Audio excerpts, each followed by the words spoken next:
This is the Twilight Whispers Club. The sky dims, the wind stills, and somewhere between day and night, a story leans in to speak. These whispers aren't loud, but they stay with you. You've been invited. Lean in close and listen.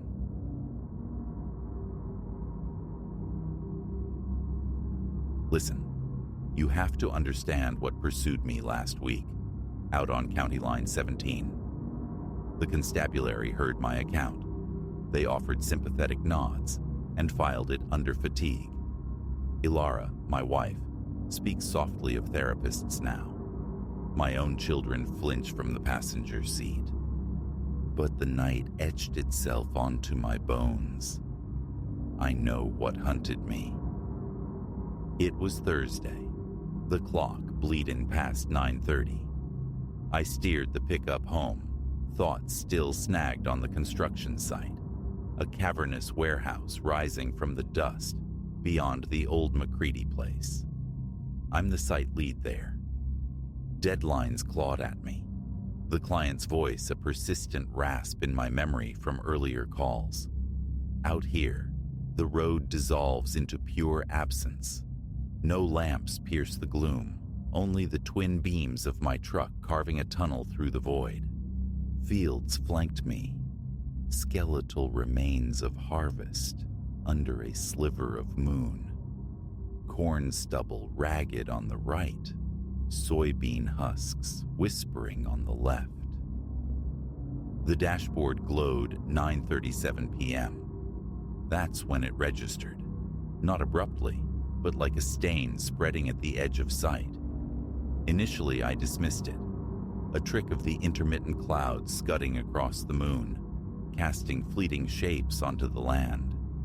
We see that often here, phantoms born of light and vapor. This, however, possessed a different gravity.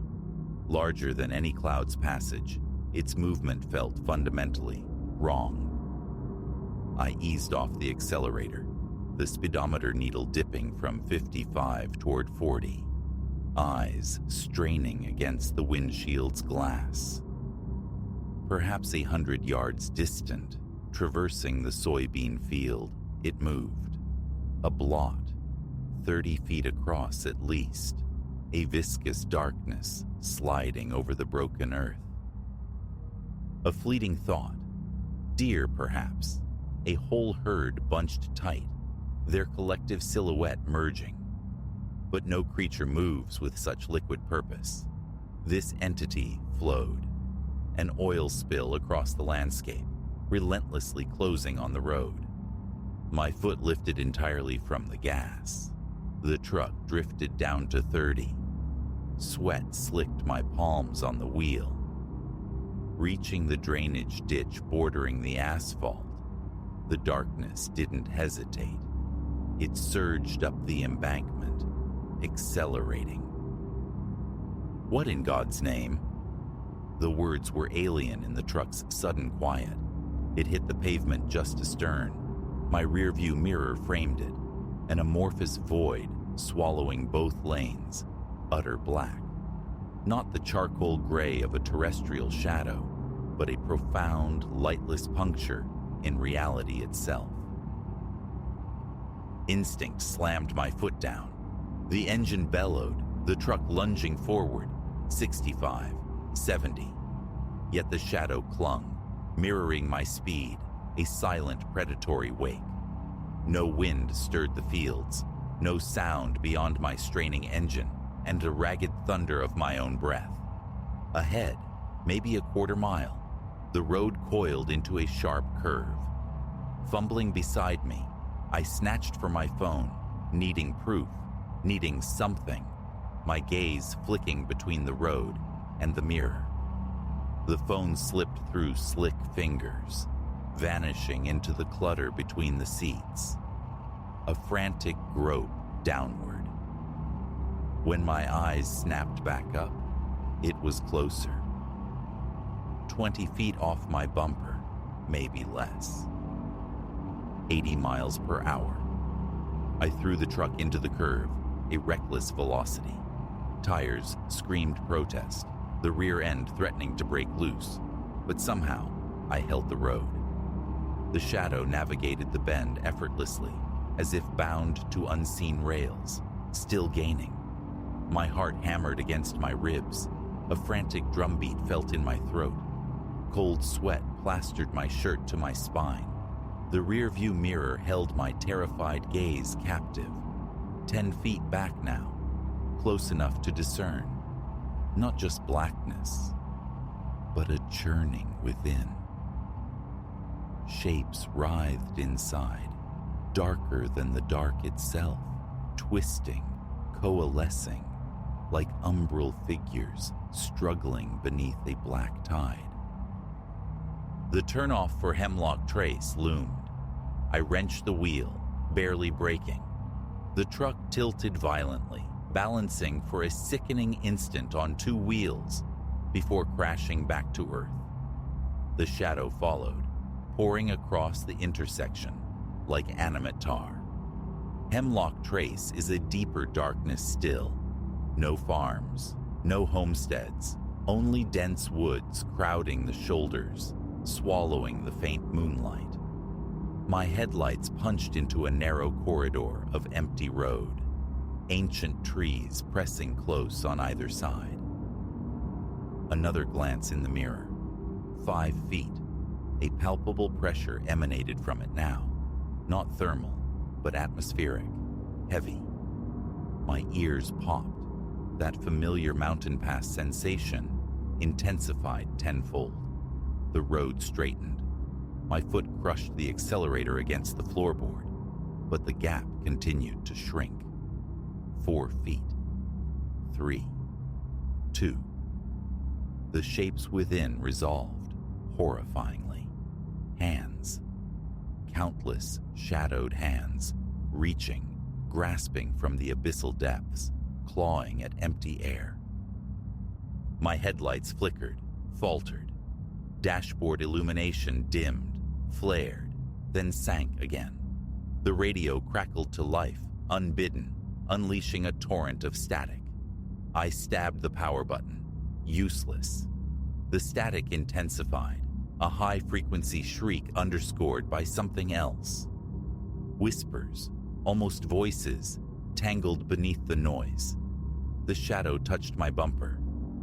In the side mirrors, I saw it creeping up the truck's flanks, like a rising tide. The whispers sharpened, coalescing into distinct utterances, yet in no tongue I knew. The sound vibrated in my teeth, agonizing. The engine sputtered. The speedometer needle quivered, dropping 70, 60, 50. Frantically, I pumped the gas pedal. Nothing. A final cough, a shudder, and the engine died. Silence descended absolute as I coasted to a halt mid-road. The headlights extinguished. The radio's cacophony ceased. Darkness flowed around the truck, converging before the hood, pooling into an impenetrable lake that consumed the road ahead. Through it, the pavement was invisible. The shapes within writhed with increased frenzy, the hands surging upward toward the truck's grill. I sat frozen, knuckles white on the steering wheel, breath catching in short, impossibly loud gasps. Sweat stung my eyes. I couldn't blink. The shadow began its ascent, creeping up the hood like a living thing. The door handle. My hand found it, yanked. I threw myself outward, hitting the asphalt hard, palms tearing against the rough surface. The shadow was scaling the windshield now, engulfing the truck's front entirely. Scrabbling upright, I ran. Directionless, blind, propelled only by primal terror, away from the encroaching void behind me. My boots hammered the pavement in a desperate, sightless sprint. Something seized my ankle. Cold, immense pressure. I pitched forward, landing hard on my raw hands. The grip tightened, inexorable, pulling me backward. Kicking wildly with my free leg met only empty air. The pressure dragged me relentlessly. Rolling onto my back, I saw it. The shadow, now a towering wall of absolute night, rising from the road. The hands within, dozens, hundreds, surged toward me, grasping, made of concentrated darkness. They latched onto my legs, my arms, tearing at my clothes. A scream ripped from my throat, echoing off the unseen trees, returning warped and alien. The hands pulled harder, dragging me across the asphalt toward the central mass. My right hand flailed, struck cold metal, a guardrail. Both hands clamped onto it, a desperate anchor. The pulling intensified. My shoulders screamed, threatening to dislocate. Then, a sound. A deep, resonant thrumming, growing rapidly louder.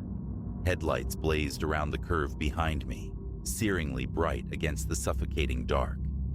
A truck horn bellowed, a long, piercing blast. The shadow released me instantaneously. I slammed back against the guardrail. The hands retracted, sucked back into the void. The entire mass flowed backward, recoiling from the approaching illumination. The other truck bore down, its high beams slicing the night. The shadow retreated faster, pulling away across the road, flowing toward the trees on the opposite side. It seemed to compress, drawing into itself, becoming smaller, denser.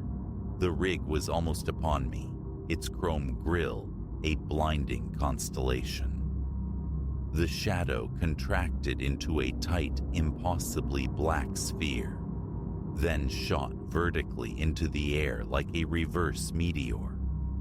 It vanished above the tree line, leaving only the ordinary, star-dusted night. The semi slowed, pulling onto the shoulder beside me. I remained huddled on the ground, clutching the guardrail, my body racked with tremors. The driver's door creaked open. Heavy work boots crunched on the gravel. "You all right there, friend?" A flashlight beam pinned me. I squinted, shielding my eyes. "Truck give out on ya." My gaze swiveled back to my pickup. It sat inertly in the center of the road, precisely where it had died. No trace of the shadow remained. Yeah, I managed, my voice a ragged whisper. Something like that. The trucker, a burly man with a salt and pepper beard beneath a faded John Deere cap, helped me to my feet. My legs felt like waterlogged ropes. "Let's have a look," he grunted, moving toward my truck. He slid behind the wheel, turned the key. The engine roared to life instantly. Lights blazed. He switched on the radio. Clear country music filled the cab. "Huh," he muttered, withdrawing the key. "Seems okay now. Electrical gremlin, maybe. Happens." I could only nod, throat too tight for words. He offered to follow me home, ensure I encountered no further gremlins. Gratitude warred with a deeper unease, but I accepted. The rest of the drive passed under the steady surveillance of his headlights in my mirror.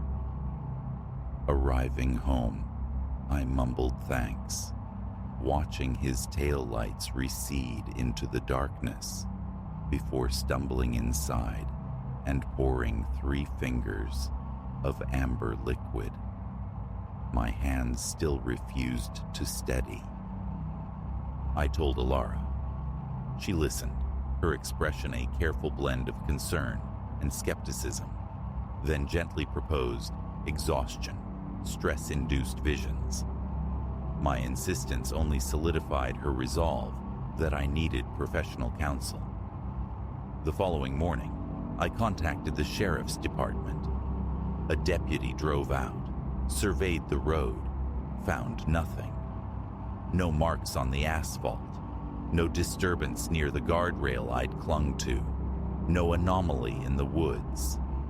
Fatigue, they concluded, an imagination working overtime.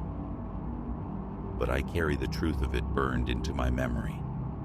I navigate a different labyrinth of back roads now, adding nearly an hour to my commute. High-intensity LED bars now adorn my truck's roof and sides, auxiliary suns against the encroaching night. My phone rests in a dash-mounted cradle, always within reach, and I watch the mirrors. I watch all the shadows now, even the mundane ones cast by oak trees and fence posts. I've begun to notice things, unsettling nuances. How the darkness beneath dense foliage sometimes seems to possess an unnatural depth. How patches of shade occasionally ripple when no breeze stirs. How sometimes, just at the periphery, those shadows contain shapes that flicker and withdraw, shapes unsettlingly like reaching hands. The great shadow hasn't reappeared, not yet, but its presence lingers, an undeniable weight. I know it's out there, flowing across deserted fields under indifferent stars, perhaps trailing other vehicles down solitary highways. So, should you find yourself driving late on a lonely stretch and perceive a darkness gathering in your mirror, something fluid and vast and wrong, something seething with inner movement, do not decelerate, do not pull over, and pray your lights hold. Because the shadow has a memory, and the next time, salvation might not arrive blaring a horn. Sometimes I revisit that section of Hemlock Trace in daylight. Sunlight renders it ordinary, banal. Yet, passing the spot where the engine died, where the hands reached, a cold sweat breaks out. My heart quickens its rhythm. My eyes scan the tree line, searching the deep shade for movement, for form, for those grasping fingers of void. They are there. I feel their patient regard, waiting for dusk, waiting for the next solitary traveler. The thought of relocating, of finding work elsewhere has crossed my mind, a desperate whisper, but I suspect it's futile. This entity isn't bound to a specific road, a particular patch of woods. It is unbound, untethered. It could manifest anywhere, follow anyone. All that remains is vigilance, light, and motion. Hope that if, when, it finds us again, another set of headlights will appear, a stranger's intervention to banish it back to the abyss it crawled from. Yet, in the sleepless hours before dawn, a chilling question haunts me. That trucker, the one who materialized from the night, I never learned his name, never saw his rig again. Was he merely a fellow traveler, or something else entirely? A force that decreed, for reasons unknown, that my time had not yet come? I don't know. Perhaps I never will. All I possess is the certainty of what transpired that night on County Line 17. The certainty of what pursued me through the suffocating dark, and the certainty that somewhere, in the interstitial spaces between the streetlights and the stars, it continues its patient flow, reaching with those tenebrous hands, waiting for you, for me, for anyone navigating the night alone, cocooned in the fragile illusion of safety offered by steel and glass, believing the darkness cannot touch them. It can, it will, and when it does, your only recourse is flight. Flee toward light, toward others, toward any bastion against the encroaching void, because the shadow is patient, the shadow persists, and the shadow remembers. I know. because I endured. But sometimes, adrift in the deepest currents of fear, I wonder if survival was the intended outcome all along. For me to live, to bear witness, to spread this warning like a contagion. Or perhaps it's simpler. Perhaps I was merely fortunate. Perhaps the trucker was just a trucker. Perhaps I'll never encounter it again. But I don't truly believe that, because every night, gazing out at the shadows pooling beneath the suburban street lamps, I see them stir, a subtle undulation, just enough to affirm the chilling truth. It is still out there, and it is not alone. Keep your lights bright, watch your mirrors, and if you spy something vast and fluid and wrong, moving across a desolate field in the dead of night, don't hesitate, don't pause, drive. Drive like hell itself is on your heels. Drive toward the light. Drive toward fellowship. Drive as if your very soul depends upon it, because it does.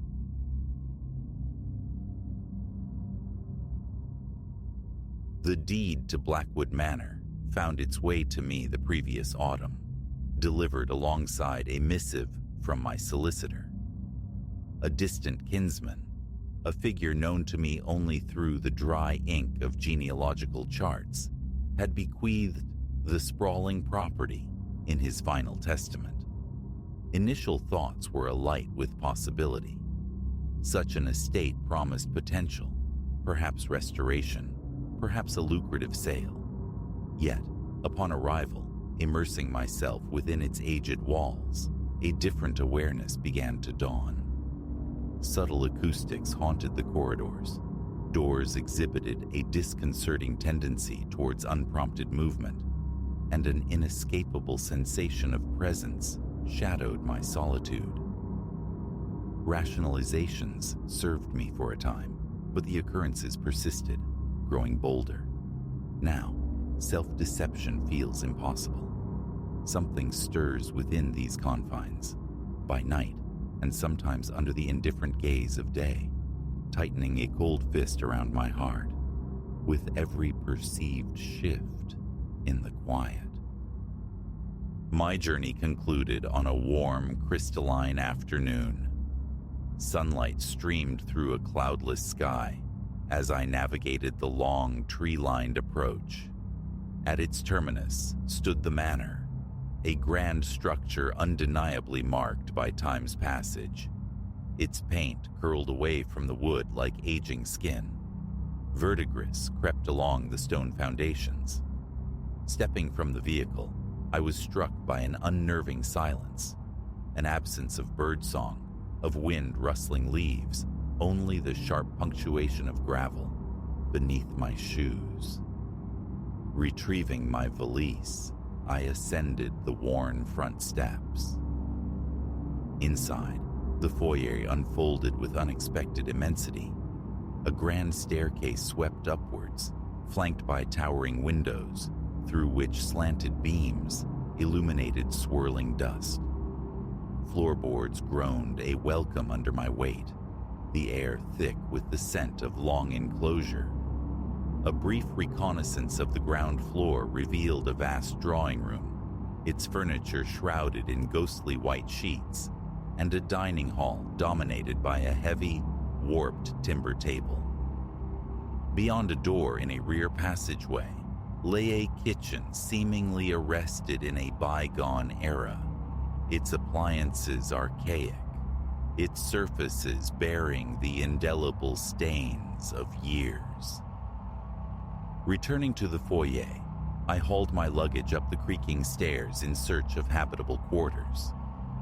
Most doors along the upper landing remained closed. One, at the corridor's end, opened into a spacious bedchamber with an adjoining bath. A skeletal wooden bed frame awaited, its mattress obscured by a thick shroud of dust. I dedicated some time to scouring surfaces, sweeping the floor, and throwing open the windows to the hesitant breeze. Amidst this labor, Faint sounds drifted up from below, the soft percussion of footfalls. Assuming some errant creature had found entry, I hastened downstairs. A thorough check of the foyer and drawing room yielded nothing. No scuttling, no scraping. The emptiness resettled, palpable. I retreated upstairs. That night, mistrustful of the ancient mattress, I assembled a cot within the chosen room, supplementing the unreliable overhead fixture, which flickered ominously with my own lamp. Sleep was my objective around 10, hoping an early rest would prepare me for the daunting task of organizing the estate come morning. Midnight, however, jolted me awake, heart hammering against my ribs. Sitting bolt upright, I strained to listen. The distant footsteps had returned, quiet, yet possessing a steady pacing rhythm that suggested movement down the hallway. My mouth went dry. Tension seized my arms. Switching on the lamp, I crept to the door, pressing my ear against the cool wood, attempting to discern their origin. They seemed to emanate from the corridor's right flank. I eased the door open. Darkness reigned, compelling me to activate my phone's flashlight. Its beam sliced through the black, revealing nothing but empty space. Slowly, cautiously, I advanced along the corridor, the light playing over floorboards and walls, my pulse a frantic drumbeat. Glances thrown over my shoulder revealed only shadows. Reaching the corridor's end, I inspected a small guest room, vacant, windows sealed, curtains motionless. I stood there a moment, breath ragged, the only sounds my own respiration and the low hum of the phone, shaking my head, attributing it to nerves or the settling groans of an old house. I returned to my room, locked the door, and collapsed onto the cot. Sleep remained elusive, eventually succumbing only to profound exhaustion. Morning brought attempts at logical explanation, echoes perhaps, the nocturnal creaks and groans inherent in aged structures responding to temperature shifts. Yet, a persistent tension lingered between my shoulder blades. The day was consumed by further cleaning and an inspection of the antiquated electrical system. Fuse boxes looked positively archaic. Lights flickered or failed entirely. I meticulously noted necessary repairs. In the upstairs gallery, ancestral portraits stared down from their frames. Stern figures in formal attire posed against somber backdrops. Their painted eyes seemed unnervingly sentient, following my movements. The cold, smooth wood of the frames, layered thickly with dust, felt strangely repellent. I forced my focus back to practical tasks. Around 2 in the afternoon, the violent slam of a door reverberated from the ground floor. The sound made me jump. Abandoning the gallery, I hurried down to find the main entrance gaping open, despite my certainty of having secured it earlier. The exterior breeze seemed insufficient cause. My heart rate quickened. A clammy dampness slicked my palm. I pulled the heavy door shut once more, testing the lock.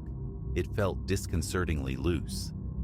For added measure, I wedged a nearby chair firmly beneath the handle. Later, seeking refuge and potential clues, I ventured into the study situated at the first floor's far end. My hope was to uncover documents, anything shedding light on the property's history. Towering shelves laden with decaying books lined the walls. Near the window stood a substantial wooden desk. Upon its surface lay aged correspondence and a ledger. The ledger chronicled household expenditures and notes on staff wages, the final entry dated decades prior, penned in a precise, unwavering hand. Sifting through the letters revealed mostly mundane affairs. Invoices, business dealings, a scattering of personal notes mentioning gatherings held on the premises. These references, however, carried an odd weight. They spoke vaguely of private meetings, late-night discussions, observances, and pledges, phrased with a formality bordering on the ceremonial. Unease coiled within me again. While lacking explicit mention of the supernatural, the tone felt peculiar, hinting at secrets held close. As sunset bled across the sky, I retreated to the kitchen for a simple meal. Using the supplies I'd brought, I assembled a sandwich and drew a glass of water. The plumbing functioned, albeit delivering water with a distinct metallic tang, another item for the repair list. I ate with hurried, anxious bites. Mid-chew, a low murmur arose from somewhere deeper within the house. Not a distinct voice, but the unmistakable cadence of hushed conversation. Swallowing hard, plate still in hand, I moved out of the kitchen, attempting to pinpoint the source. It seemed to originate from the hallway adjoining the dining room. The light switch there proved useless. The bulb was dead. I stood poised in the doorway, listening intently, legs feeling unsteady, a knot tightening in my stomach. The murmuring persisted for several seconds, then abruptly ceased. I advanced slowly down the shadowed passage, phone flashlight reactivated. The floor felt icy beneath my socks. Peering into the dining room, I saw only the sheet-draped chairs standing sentinel around the table. Nothing stirred. The tall windows threw back my own reflection, pale, wide-eyed. "Hello?" My voice sounded small, swallowed by the space. Silence answered. I ventured further, gripping the phone tightly, scanning corners, behind curtains, beneath the table. Nothing. The house held its breath, yet my pulse refused to slow. Sweat prickled the nape of my neck. This pervasive dread was unfamiliar. Old houses had never unsettled me like this before. That evening, sequestered again in my upstairs room, I delved deeper into the discovered letters. The writings described gatherings that, while perhaps resembling social events, possessed an undercurrent of solemnity. There were mentions of repeated rituals, underscored by warnings about maintaining secrecy. One letter alluded to a specific room located in the basement, a part of the house I had yet to brave. The mere thought of descending into that subterranean space induced a shallowness in my breathing, yet I knew exploration was inevitable. Sleep that night was a fractured affair. Every creak, every settling groan, snapped me to alertness on the cot. Shapes seemed to coalesce just beyond the door. Soft, intermittent tapping sounds defied location. My body remained rigid, phone clutched like a talisman. Eventually, sheer weariness granted a couple of hours of troubled slumber. The following day, I resolved to confront the basement. Preferring daylight for the task, I waited until late morning. The basement door near the kitchen was locked. The key resided on a ring found within the study desk.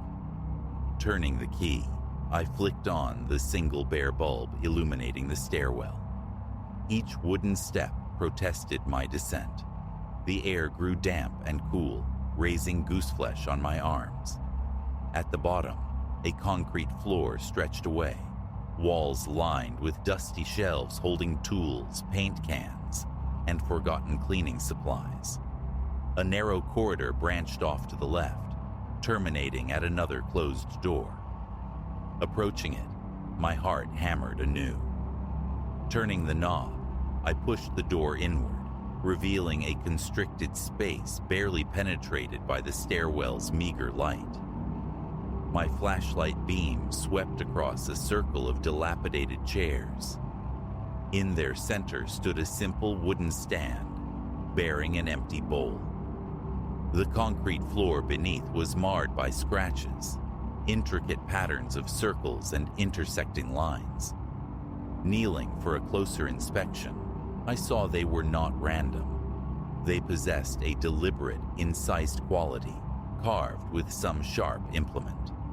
Touching a line confirmed its rough texture. A profound disquiet settled over me as I stood. This space, I felt with chilling certainty, had been used for ceremonies. Images flickered, figures seated in the gloom, passing the bowl, chanting or whispering arcane words. The nature of their rites remained unknown, but it radiated a palpable sense of wrongness. I retreated hastily, closing and locking the basement door behind me, the pressure in my chest returning. I resolved to keep it sealed unless absolutely necessary. Seeking respite, I spent the afternoon wandering the grounds. The backyard was a tangle of overgrown grass and sprawling hedges. A greenhouse on the western edge slumped in partial collapse, its glass panes fractured. Gazing back at the manor, silent beneath the vast sky, its windows like vacant eyes, a chill traced my spine despite the sunlight. A decision loomed: hire renovators or sell the property as it stood. Yet, an intuition whispered that extricating myself would not be simple.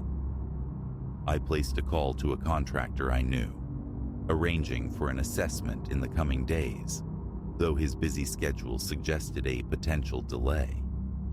The prospect of another presence offered some comfort.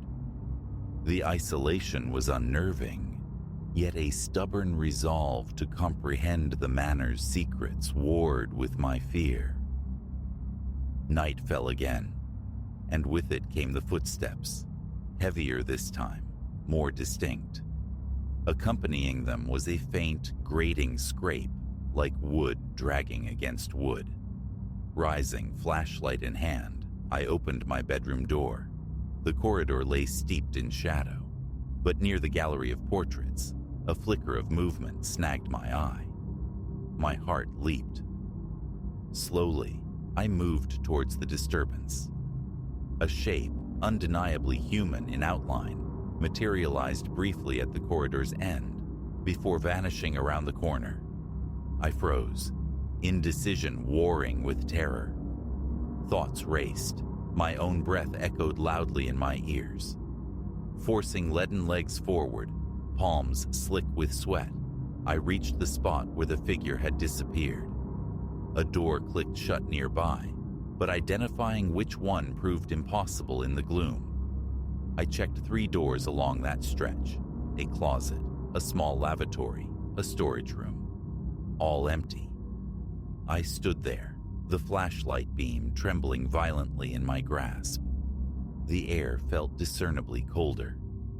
Further searching in the darkness felt unbearable. Retreating to my room, I slammed the door shut and jammed the chair back under the knob. I sat on the edge of the cot, every nerve taut, waiting for morning. My chest felt constricted, a tension headache blooming behind my eyes. The sensation of being watched, observed from within the very walls, was overwhelming. I strained to hear further sounds, but only an oppressive silence answered. In that state of hypervigilance I remained until the first pale light of dawn crept through the dusty windows, having scarcely blinked all night. Morning arrived, and with it, a decision. I packed an overnight bag. Another night alone in Blackwood Manor was unthinkable without support. My plan was simple: drive into the nearest town, secure a motel room, and return later, perhaps with someone, anyone, who might help unravel this. As I exited the house, locking the heavy front door behind me, a wave of profound relief washed over me. Momentarily easing the vice around my chest, settling into my car, I cast one final look back at the imposing structure. A part of me longed to sever all ties, to simply drive away and never return. Yet, the weight of responsibility remained. Inheriting this place meant dealing with it, whether through sale, renovation, or deeper investigation. Eventually, I would have to come back. But in that moment, escape was paramount. I turned the key, the engine catching with a reassuring roar, and pulled away, feeling the knots in my shoulders gradually loosen with every mile that stretched between me and that silent, watchful house.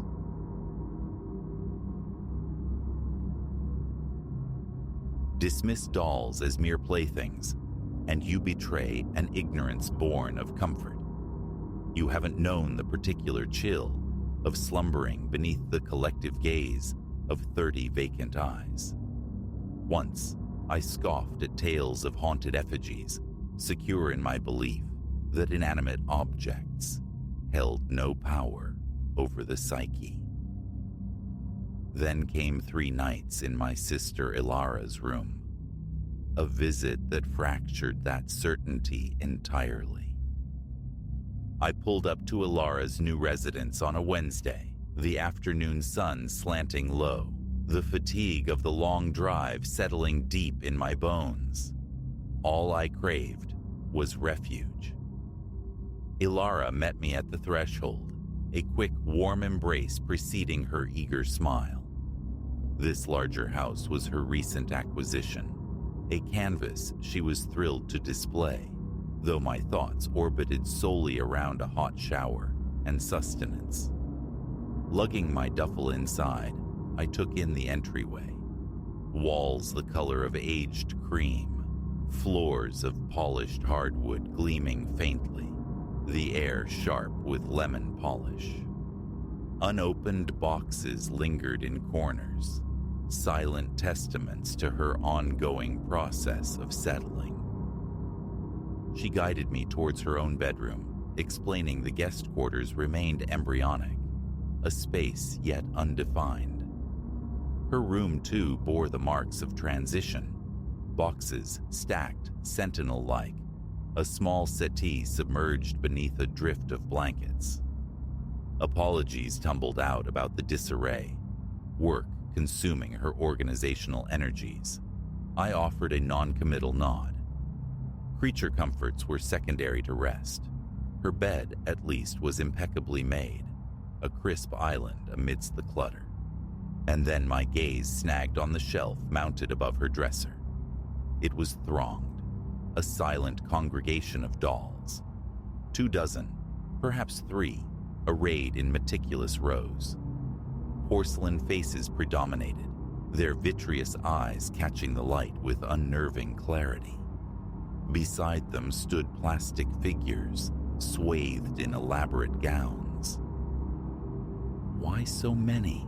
I ventured, the question escaping before I could temper it. Ilara offered a shrug, a casual gesture at odds with the sheer volume of her collection. Started when I was a teen, she murmured, launching into their provenance. Gifts received, treasures unearthed in thrift stores, acquisitions clicked into existence online. Her affection was palpable. She singled out one in a miniature cerulean dress, laughing softly when my expression remained stubbornly unimpressed. I attempted nonchalance, a thin veneer over a burgeoning discomfort. Each doll possessed a face fixed forward, an unwavering stare. Their eyes spanned a spectrum of blues, browns, greens, some faded by time, others startlingly new. A few bore chipped lips, tiny imperfections that somehow amplified their strangeness. I mentally shook myself. Exhaustion, I reasoned, was playing tricks, conjuring unease from harmless plastic and porcelain. Ilara departed for a grocery run, leaving me to acclimate. My backpack landed on the bed with a soft thud as I sank down, the shelf now perfectly at eye level. An undeniable sensation prickled, that of being watched, observed by this silent, unblinking audience, despite the logical certainty of their fixed positions. My eyes traced the lines of faces, noting minute scuffs here, flawless paint there. I tried to look away, bury myself in the digital scroll of my phone, but my gaze kept drifting back, drawn by an invisible tether.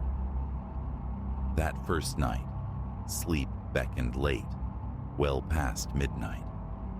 Hours had dissolved in the living room, filled with easy conversation, takeout cartons, and the flickering inanity of television. Entering the bedroom, I doused the overhead glare, relying instead on the bedside lamp's soft luminescence. In that dim glow, the dolls waited, rows of eyes glinting like captured starlight. It felt akin to stepping into a theater filled with silent, expectant patrons. I burrowed beneath the covers, willing sleep to come. Yet, every slight shift, every rustle of linen, seemed to conjure a phantom movement on the shelf, a head tilted infinitesimally closer. I'd freeze, pulse hammering a frantic rhythm against my ribs, only to find everything still upon a second, more focused look. Weary of my own self-induced frights, I squeezed my eyes shut, adrift in a liminal space between wakefulness and slumber, cataloging the house's nocturnal symphony, the groan of settling timbers, the low thrum of the air conditioner, the skeletal tap of branches against the window pane. All perfectly mundane, I insisted inwardly. Around 3 a.m, a jolt snapped me awake. A sound, faint, indistinct, perhaps a muffled thump or a scraping sigh, lingered at the edge of perception. Dream or reality? I lay rigid, eyes straining against the gloom. The lamp, dimmed to its lowest setting, cast long, dancing shadows, obscuring the shelf's occupants. My breath felt thick, catching in my throat. I held it, listening intently for any betraying movement. Silence reigned. Eventually, reason prevailed, dismissing the noise as inconsequential. Rolling onto my side, I faced the blank wall, seeking oblivion until sleep finally reclaimed me. Morning light brought with it a sense of foolishness. Ilara was already in the kitchen, coffee brewing, laughter mingling with the cheerful burble of a radio program. I shuffled in, stifling a yawn, accepting the offered mug. "Hear anything strange last night?" I asked, trying for casual curiosity. Her puzzled expression and negative shake were answer enough. I shrugged, unwilling to sound like a paranoid guest, and pivoted the conversation towards weekend plans. The second day unfolded without incident. Lunch at a local diner, a necessary grocery expedition. Back at the house, Ilara retreated to her room, tackling the box citadels, while I navigated the digital currents of job emails. Sporadic sounds punctuated the quiet. A closing door, a dropped object. As evening descended, pizza was ordered, and Ilara proposed a movie in the living room. I agreed, needing only to retrieve a hoodie from her bedroom first. Entering the room, I flipped the switch, the sudden light momentarily blinding. I paused, an inexplicable compulsion drawing my eyes toward the shelf. What did I expect? A rearranged tableau? Evidence of nocturnal wanderings? They appeared unchanged, the same neat ranks. Yet, a small discontinuity snagged my attention, a narrow void in the second row, as if one figure was absent. Had it always been there? Memory failed me. Dismissing it as faulty observation, a trick of the mind fatigued by fixation. I snatched my hoodie and retreated. Stop obsessing, I chided myself. That night, I sought refuge in sleep earlier, around 11. The prospect of another late vigil held no appeal. Overhead light extinguished, bedside lamp engaged. I slid beneath the sheets, distracting myself with the endless scroll of online articles. When drowsiness finally weighted my eyelids, I set the phone aside, plunging the room into near-total darkness by switching off the lamp. Only a thin blade of light seeped under the door from the hallway, a meager comfort.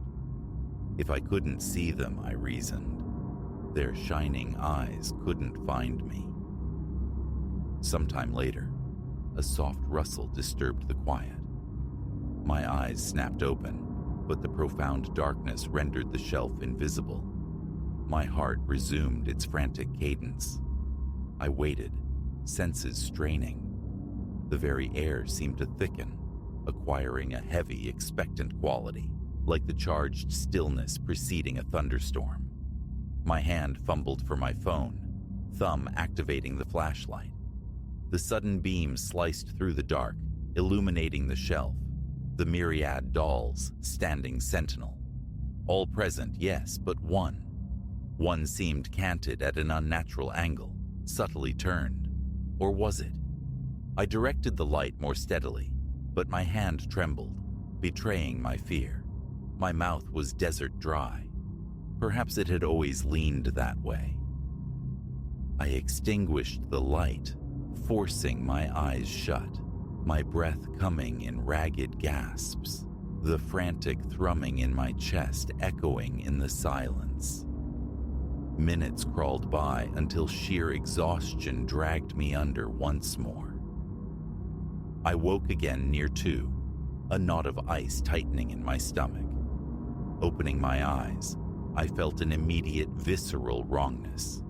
My phone lay close. Instinct guided my hand to the flashlight. The beam swept across the foot of the bed and stopped. There, propped upright against the duvet, scarcely a foot away, sat a doll. Glassy eyes stared directly at me. My body went rigid, a choked gasp escaping my lips. Blonde hair framed a pale, placid face. It wore a tiny pink dress. I recognized it instantly from the shelf. Its limbs were arranged deliberately, posed in a seated position. A painful thudding commenced in my chest. I scrambled backwards, nearly tumbling off the far side of the bed. My mouth felt coated in grit. Questions ricocheted through my mind. A prank by Ilara? A bizarre fall? But how could it land so perfectly upright? Rising shakily, I seized the doll by its torso, holding it at arm's length. Its eyes seemed to drink the phone's light. A chill traced patterns on my skin. I deposited it unceremoniously on the dresser, whispering into the silence, "Ilara, this isn't funny." I listened, half expecting her to emerge, laughing. The house remained profoundly still. Catching my breath, hands shaking violently now, I retrieved the doll and jammed it back onto the shelf, wedging it securely between 2 others, ensuring it couldn't simply topple. Sweat beaded on my temples. My hand found the doorknob. I twisted, pulled, stepping into the mundane safety of the hallway, bathed in the dull overhead light. Everything appeared normal. I padded softly to Ilara's closed door, hesitating. Fear warred with the need for answers. Fear of her ridicule, of sounding unhinged. But I had to know. A soft rap, her voice, thick with sleep, answered. Cracking the door, I offered a mumbled apology before posing the question. Had she, perhaps as a joke, moved one of her dolls onto my bed? She frowned, squinting against the intruding light, her hair a tangled halo, a slow shake of her head. She'd been asleep for hours, she insisted. And I believed her. Her confusion seemed utterly genuine, devoid of any mischievous glint. "Okay," I murmured, "sorry to wake you." I pulled the door shut, leaning heavily against the cool wall outside. A wave of dizziness washed over me. Returning to that bedroom felt impossible. I stood rooted in the hallway for what felt like an eternity, grappling with the sheer insanity of it. Cold sweat mingled with a clammy chill. The image of the doll, seated, watching, was seared into my mind. I darted back into the room only long enough to snatch my bag and charger, my gaze deliberately avoiding the shelf. The pink-dressed doll remained where I'd thrust it. I flicked off the light, closed the door firmly behind me, and felt an almost giddy wave of relief flood me as I stood once more in the hallway. Distance felt like sanctuary. I made my way to the living room, dropping my belongings onto the couch. This would be my refuge for the remainder of the night. Switching on a small table lamp, I pulled a throw blanket around myself. My mind raced, desperately seeking logical footholds. Could it have fallen? Landed just so? The explanation felt thin, fragile against the weight of the experience. The feeling of placement was too strong. I didn't want to alarm Ilara further, didn't want friction. I just needed the night to end. I turned on the television, volume low, the flickering images a feeble distraction. My pulse remained stubbornly elevated. Every creak and sigh of the old house sent jolts through my system. Eventually, lulled by exhaustion and the droning TV, I drifted into an uneasy sleep. The next morning, Ilara discovered me cocooned on the couch. "Bed uncomfortable?" she inquired mildly. I confessed I hadn't slept well, admitting hesitantly that the dolls, they unnerved me. Surprise flickered in her eyes, but no anger. She offered immediately to relocate them, but I declined. It felt simpler this way. I didn't want her touching them on my account, didn't want to make it a larger issue. The subject was dropped. For the remainder of my visit, the couch was my bed. I entered the bedroom only for necessities, my eyes skittering away from the shelf, my stomach clenching defensively at even a peripheral glimpse of those porcelain faces. On the final morning, gathering my things felt like a covert operation conducted under enemy surveillance. The dolls maintained their silent vigil. I packed with frantic speed. Goodbyes were exchanged in the neutral territory of the living room, promises of future visits offered with a strained sincerity. Mention of the dolls remained unspoken. It wasn't until I was sealed inside my car, engine humming, pulling away from the curb, that the immense pressure in my chest finally eased. Relief washed over me, potent and cleansing. Yet the image persisted, the doll on the bed, its glassy stare fixed upon me in the flashlight's glare. It still sends tendrils of ice down my spine. My perspective on dolls is irrevocably altered. That singular experience dismantled my comfortable skepticism. Logical explanations feel irrelevant now. Exhausted attempts to rationalize the viscerally unsettling. All I know with certainty is that I will never again court sleep in that room. Should the offer arise, the memory of that face, illuminated in the pre-dawn darkness, will be sufficient deterrent. I'll find somewhere else, anywhere else. No night is worth spending under the watchful eyes of those silent, waiting things.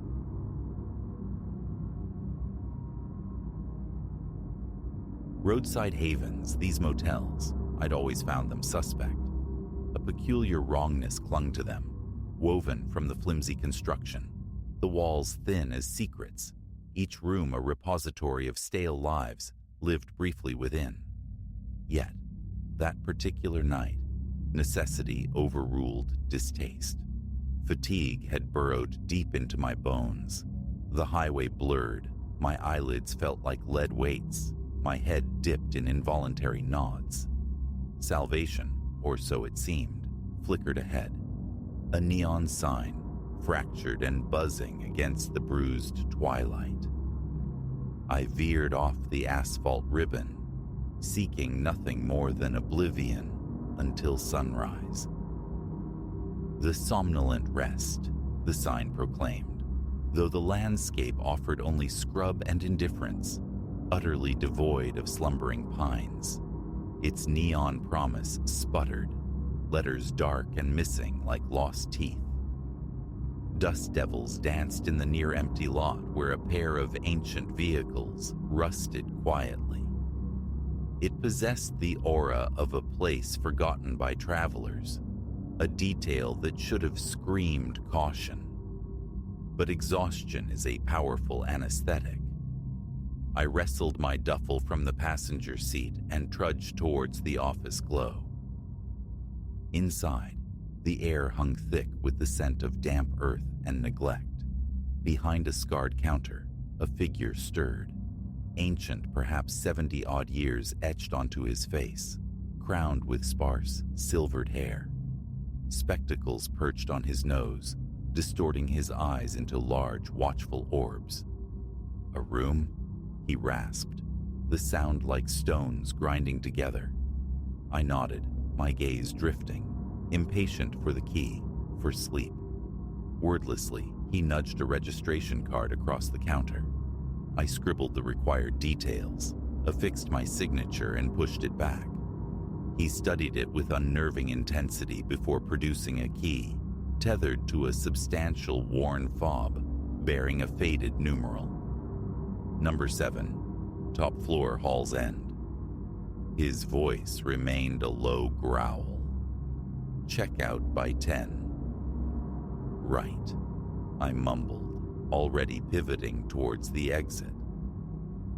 The ascent was a symphony of groans, each stair protesting beneath my boots.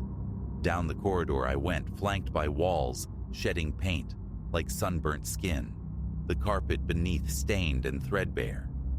Room 7 awaited. The key grated in the lock.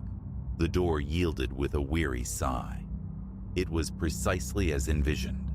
Compact, grim, infused with the ghostly aroma of long-dead cigarettes. A bed draped in a faded floral shroud dominated the space, facing a diminutive television perched on a cheap dresser. Indifference was my only response. Fatigue scrubbed clean all concern. My bag hit the floor. The deadbolt slid home. I fell onto the bedspread, surrendering without even turning back the covers. Sleep claimed me instantly, a dark undertow. Then, abruptly, I surfaced into the profound blackness of deep night.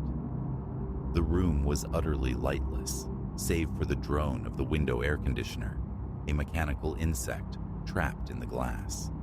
Disorientation fogged my senses. Hours must have passed, yet my watch face glowed 1:13 a.m. I shut my eyes, seeking the comfort of sleep once more, and that's when I perceived it. A delicate rhythmic tap-tap-tapping emanating from the wall just behind my headboard. Initially, I dismissed it. Settling pipes, perhaps, or the wind worrying some loose shingle outside. But the sound persisted, unhurried, deliberate, like a knuckle rapping gently on plaster. A tremor traced its way up my spine. I sat bolt upright, ears straining in the darkness. The source seemed clear. The adjacent room. Someone drumming their fingers on the shared wall, almost coded. Tap, tap, a breath. Tap, tap, tap.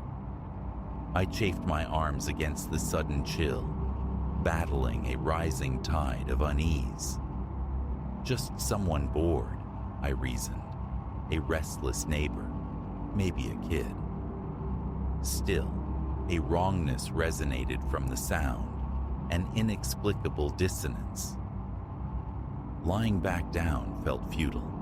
The tapping continued its soft, insistent rhythm. Minutes stretched. Enough. I flung the covers aside, rose, and padded silently across the worn carpet to the offending wall. Ear pressed flat against the cool, papery surface, I listened intently, hoping for a voice, a television murmur, any clue. Only silence answered. The tapping had ceased the moment I approached. I stepped back, pulse hammering against my ribs, waiting, listening. Nothing but the AC's hum and the subtle creaks of the old structure breathing around me. A nervous laugh escaped my lips. The motel's atmosphere was infecting my judgment. Thin walls, old building, nothing more sinister than that. Back in bed, covers drawn high, eyes squeezed shut. I hovered on the edge of sleep when it returned, sharper this time. Tap, tap. Pause. Tap, tap, tap. My heart leaped. I sat up instantly, louder now, more demanding, and unmistakably coming from the room door. My hand fumbled for the bedside lamp, bathing the dingy space in a weak amber light. I stared at the door, thoughts scattering like startled birds. Hello? My voice was a thin, wavering thing. Silence crashed back. Absolute. Legs swung over the bed's edge, muscles coiled tight. I crept towards the door, placed my ear against the wood, listened. No shuffle of feet, no muffled breath, no indication of presence on the other side. I paused, hand hovering near the knob, a fierce debate raging within. Open it? Confront the source? But a primal warning, a visceral no, stayed my hand. Retreating, heart galloping, I sank back onto the edge of the bed. Paranoia, surely. A late-night prankster, maybe even the old desk clerk, Silas, making rounds. And then, as I sat suspended in fearful stillness, the tapping began anew. From the window. I froze solid, breath caught in my throat, every nerve ending alight. The window wore a thin, sallow curtain, but through it, stark against the ambient gloom outside, I discerned the silhouette of a figure. Featureless, merely a dark human shape standing unnervingly close. Observing. I held my breath, trapped, listening to the steady tap, tap, tap against the glass pane. The figure remained motionless, silent, simply rapping on the window, as if patiently awaiting an invitation. Ice water sluiced through my veins. My hands trembled uncontrollably. A primal urge screamed to kill the light, to vanish under the bed, but my limbs refused commands. Immobilized, I stared at the opaque darkness framed in the window, my mind a frantic whirl. At last, summoning fractured will, I forced myself upright, legs quivering, and backed away, step by agonizing step. Closer inspection was unthinkable, yet remaining a seated target felt equally perilous. I crab-walked towards the bathroom, fumbled for the lock, and sealed myself inside. Leaning heavily against the door, heart slamming against my ribs, I fought for calm. A prank, just some local idiot, I chanted internally. But the tapping persisted, soft, unyielding, a metronome marking time towards panic. How long I remained crouched in that cramped, mildewed sanctuary, I cannot say. Time dissolved into an endless loop of the tap, tap, tapping, each faint impact resonating within my skull, fraying the edges of my sanity. Then, as abruptly as it commenced, silence fell. A heavy, expectant quiet that felt somehow more menacing. Ears straining, I listened, waited. Nothing. Only the profound stillness of the dead hours. After several more tense minutes, braced for its return, I finally risked unlocking the bathroom door. The main room lay undisturbed, the lamp still casting its sickly glow. With infinite caution, I crept towards the window, hand shaking, and peeled back a mere sliver of the jaundiced curtain.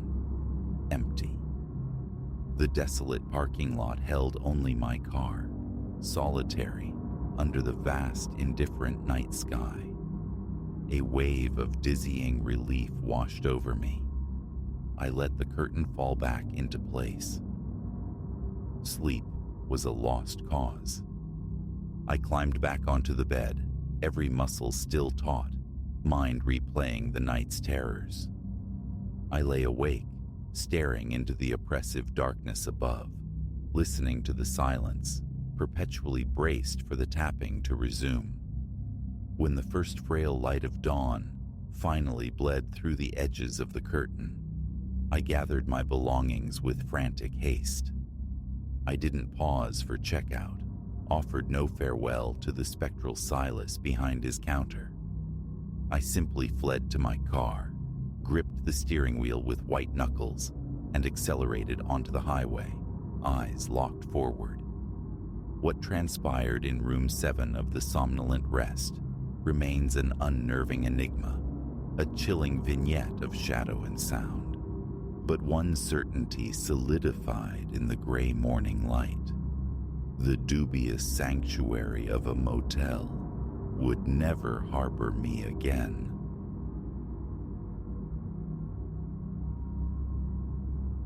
The cone of my headlamp sliced the subterranean blackness, revealing a gullet of rock that plunged seemingly without end into the planet's core. Air hung heavy, thick with motes dancing in the beam, saturated with the scent of deep earth and secrets left undisturbed for generations. A deliberate inhale, an attempt to tether my hammering pulse. This was it. The fabled forgotten copper lode, sealed away for more than a century. We stood at its threshold. Yet, as the encroaching darkness would soon teach, some doors remain closed for profound reasons. Leo, are you certain this is wise? Maya's query ricocheted from the stone confines, a fragile echo laced with both thrill and trepidation. I pivoted, my light sweeping across my companions, Maya, Noah, Chloe. Their faces, starkly illuminated, gleamed with a pallor born of anxiety and the fine geologic powder that coated every surface in this underworld. Friends, I began, forcing a buoyancy I didn't entirely feel. We've dreamt of this, planned for months. Retreat isn't an option now. Honesty, however, whispered a different truth in my own ear. Seasoned trekkers we might be, but spelunkers, novices barely. This mine shaft, veiled behind a thick curtain of wild growth and absent from every chart we possessed, was a discovery of pure serendipity, or perhaps something closer to destiny. Noah, ever our anchor to sensibility, shifted his weight. I don't know, Leo. The structure feels precarious. Shouldn't we report this? Let specialists assess it. My head moved in a swift negation. and forfeit the discovery? Absolutely not. We unearthed this passage. The first exploration belongs to us. Chloe, typically the most circumspect among us, startled me with a decisive nod. Leo's right. An opportunity like this is singular. I vote we proceed. Maya's uncertainty lingered in her gaze, but after a drawn breath, her shoulders set with resolve. Agreed, but we stay tethered, understand? No solo ventures. And so, our descent commenced. The tunnel angled downwards, its flanks shored up by ancient wooden timbers that groaned like arthritic bones under the mountain's immense pressure.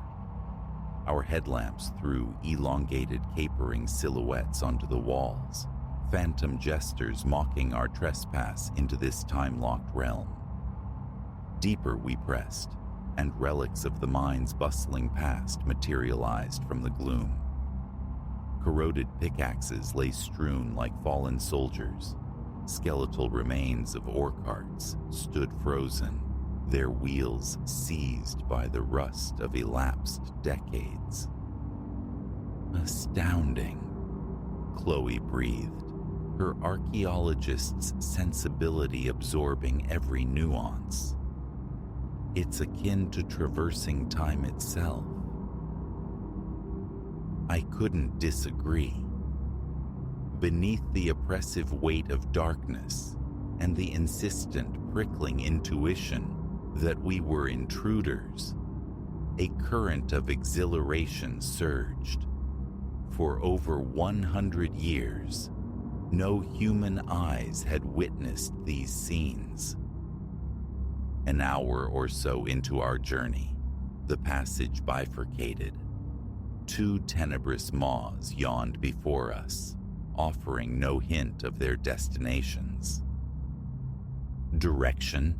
Maya asked, her beam probing first one tunnel, then the other. I unfolded the brittle map procured from the town archives, a faded, fragmented parchment, its markings ghost-like in the dim light, yet our only compass. After a moment's scrutiny, my finger traced a line towards the left passage. This route, if my interpretation holds, it should guide us to the primary excavation chamber. We pressed onward, the tunnel constricted, the air growing denser, dustier. An immense quietude enveloped us, punctuated solely by the crunch of our boots on the gritty floor and the sporadic echoing drip of unseen water. Abruptly, Noah halted, so suddenly that Chloe collided softly with his back. Did you perceive that? His voice was a strained whisper. Silence fell, absolute save for the frantic drumming in my own chest. We listened, every nerve taut. Then subtly, it reached me, a low subterranean growl, like thunder muffled by leagues of earth. Likely just airflow through fissures, I offered, the reassurance aimed as much at myself as at them. Let's keep moving. We must be nearing the heart of it. Yet, as we advanced, the rumbling intensified. Tiny pebbles began to dance across the tunnel floor, a fine particulate snow sifted down from the unseen ceiling. Leo, Maya's voice was taut, strained with burgeoning fear. I genuinely believe we should turn back. I was poised to concur when the narrow passage abruptly disgorged us into a colossal cavern. Our headlamps strained, failing to illuminate the far walls or the vaulted roof, creating the dizzying sensation of standing upon the precipice of a chasm. "This is it," I whispered, awestruck. "The main chamber." As our vision adapted, shapes coalesced from the Stygian dark. Mammoth, rust-eaten machinery loomed like dormant behemoths. Mounds of scree and rubble formed an alien topography. And there, catching the precise angle of my beam, it gleamed. A thick viridian vein of pure copper ore embedded within the rock face. We'd found it. The legendary mother lode, the miner's elusive grail. Our elation, however, was brutally ephemeral. The rumbling, which had subsided into a background thrum, suddenly escalated with terrifying force. The very ground beneath us commenced a violent trembling. "Tremor!" Noah shouted, but a deeper dread gripped me. This was no mere earthquake. Decades of abandonment, the crushing tonnage of the mountain above, exacerbated by our own intrusion. The mine, already fragile, was surrendering its structural integrity. It was collapsing. "Run!" The command tore from my throat as I spun back towards the tunnel. We scrambled, retracing our steps, the subterranean roar swelling to a deafening crescendo. Stones began to rain down, first small, then alarmingly large. I heard Chloe cry out, a sharp sound of pain as a rock struck her shoulder, but there was no pausing. The tunnel seemed interminable, twisting in ways unfamiliar from our inward journey. Had we erred in the panic? The dust choked the air, rendering our headlamps almost futile, their beams slicing through the particulate haze in disorienting, strobing flashes as we fled. A particularly savage lurch sent us sprawling. As I fought to regain my feet, a wave of horror washed over me. I couldn't see the others. Maya, Noah, Chloe. My voice was a ragged rasp, raw from the dust. "Here." Maya's reply was faint, muffled. Groping blindly, one hand braced against the shuddering wall for balance, I moved towards the sound.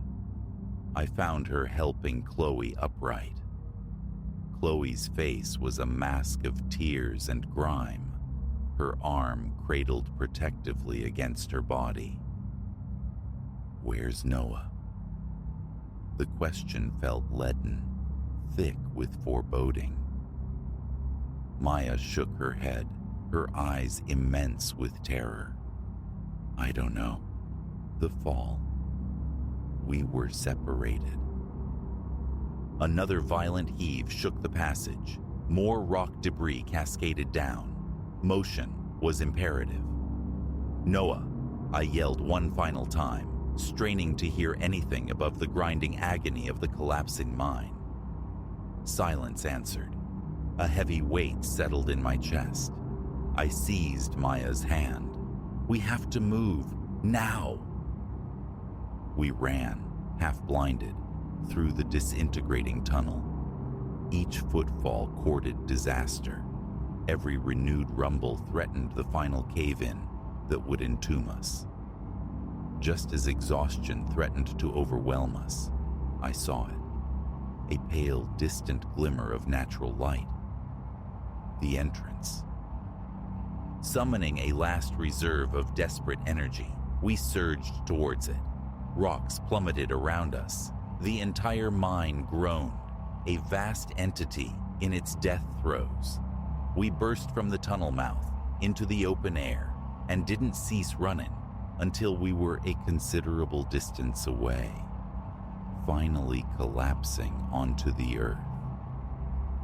Turning, we watched the entire mountainside seem to convulse before imploding inwards, vomiting a colossal plume of dust skyward.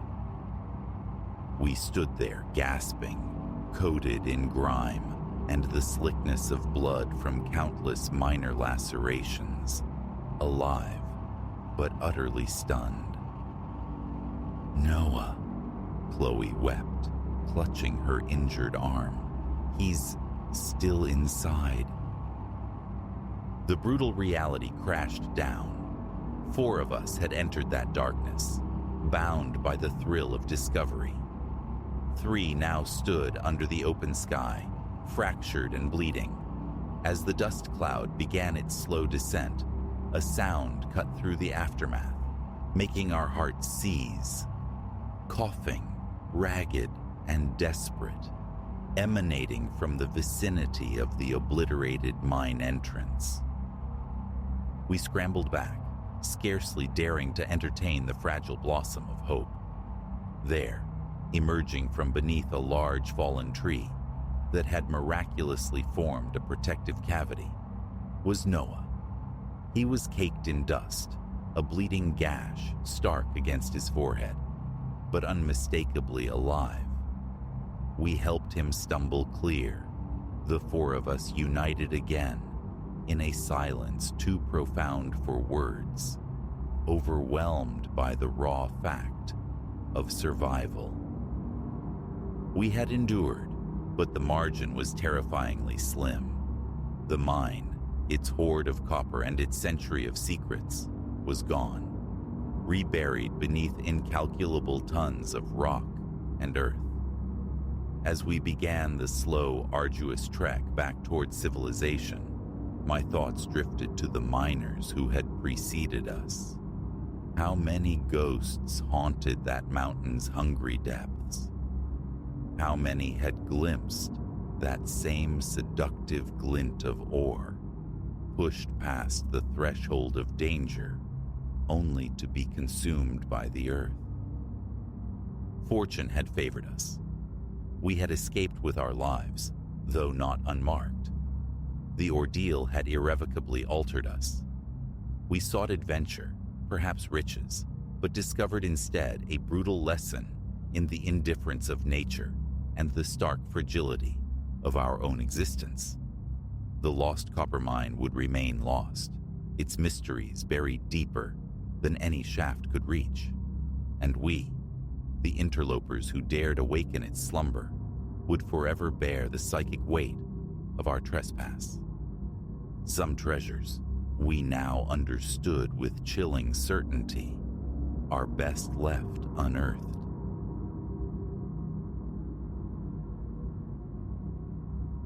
The sky ripped open with a jagged peal of thunder, jolting us upright. Nervous laughter fluttered between us, a flimsy shield against the apprehension coiling in the car. Hours we'd driven, a phantom motel shimmering just beyond reach, until the heavens unleashed their fury. Then, through the sluicing rain, it materialized.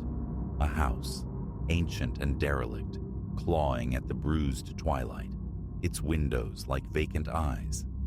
Seeking refuge within its walls felt less like a choice, more like a surrender to the inevitable, a step onto a path already crumbling beneath our feet. "Right, folks," Leo managed, his voice stretched thin over a frame of false bravado. "Shelter for the night. Beats the back seat, doesn't it?" Certainty eluded me. Yet, as lightning flared, etching the deluge against the glass, the lack of alternatives became starkly clear.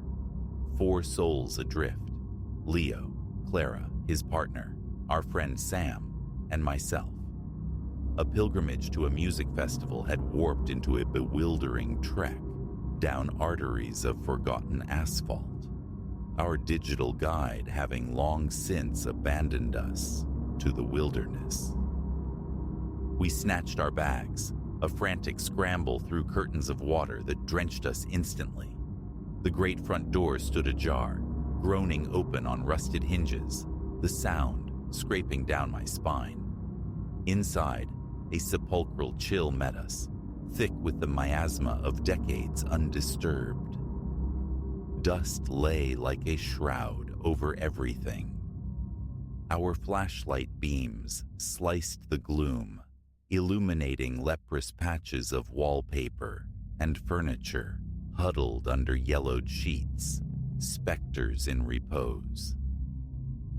"Place gives me the creeps," Sam murmured, articulating the unspoken dread that had already taken root in us all.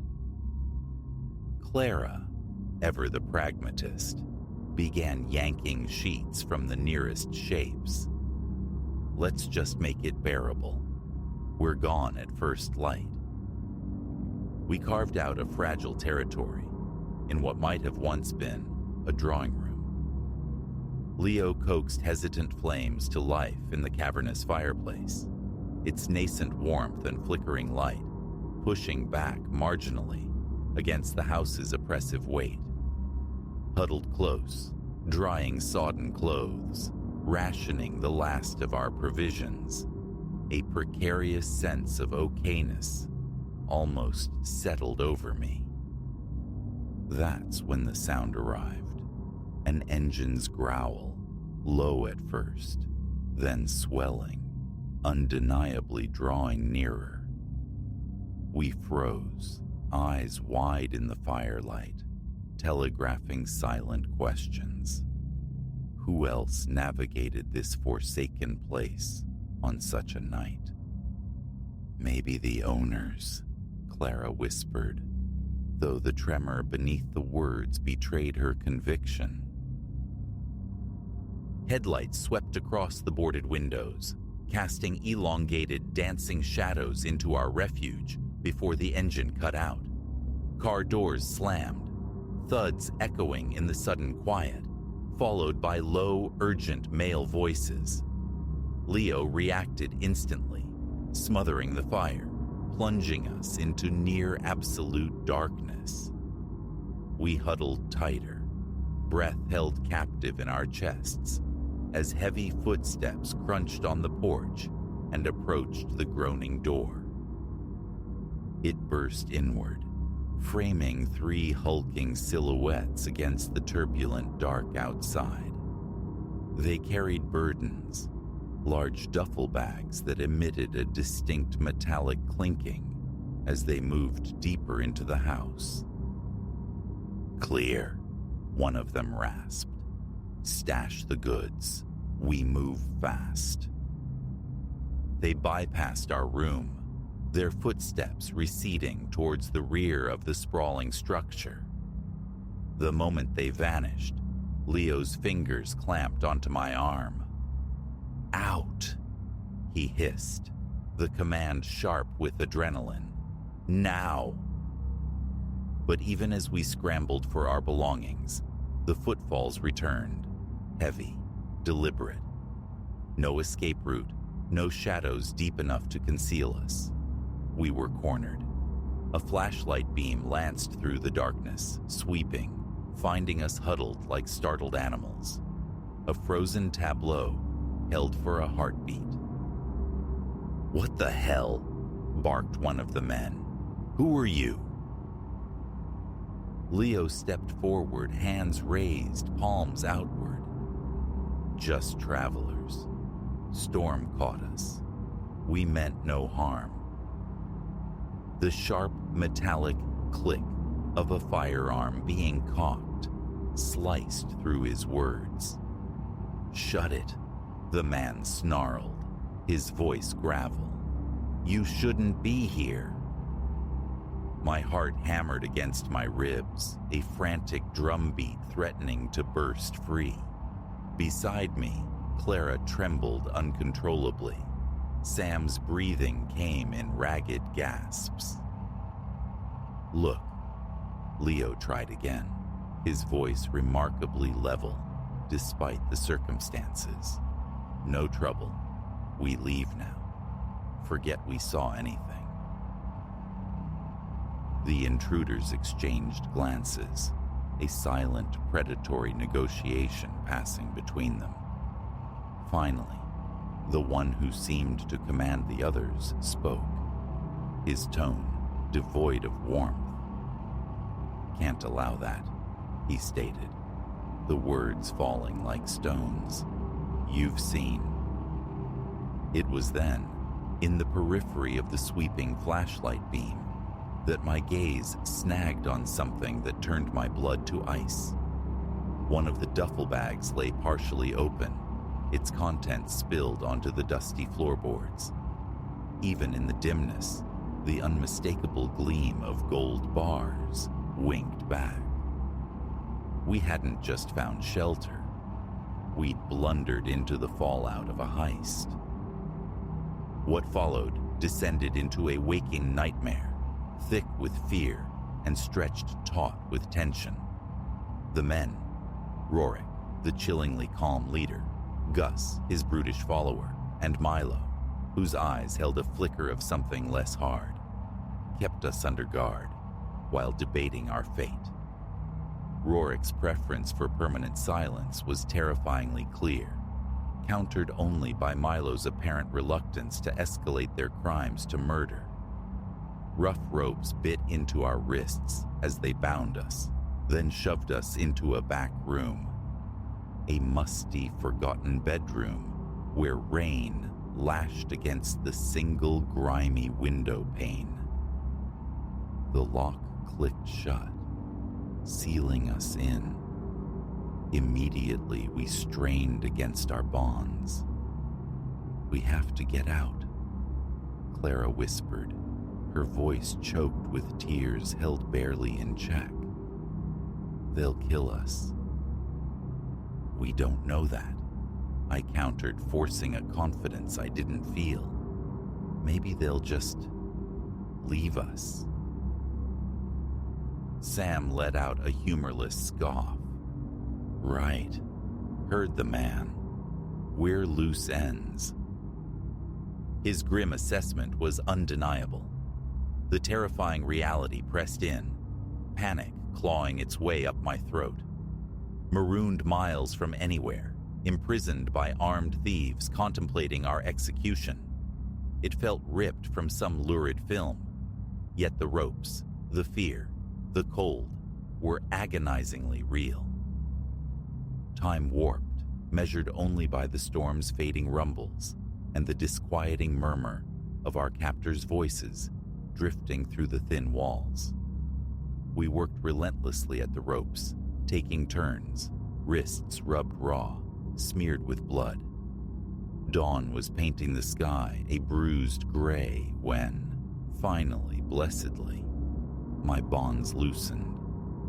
With painstaking quiet, I freed the others, liberated yet perilously far from safe. "Plan," Sam whispered, massaging his chafed skin. I peered through the grimy window. The storm had wept itself out, leaving a damp, misty morning. "The car," I breathed. "It's still there, if we can just reach it."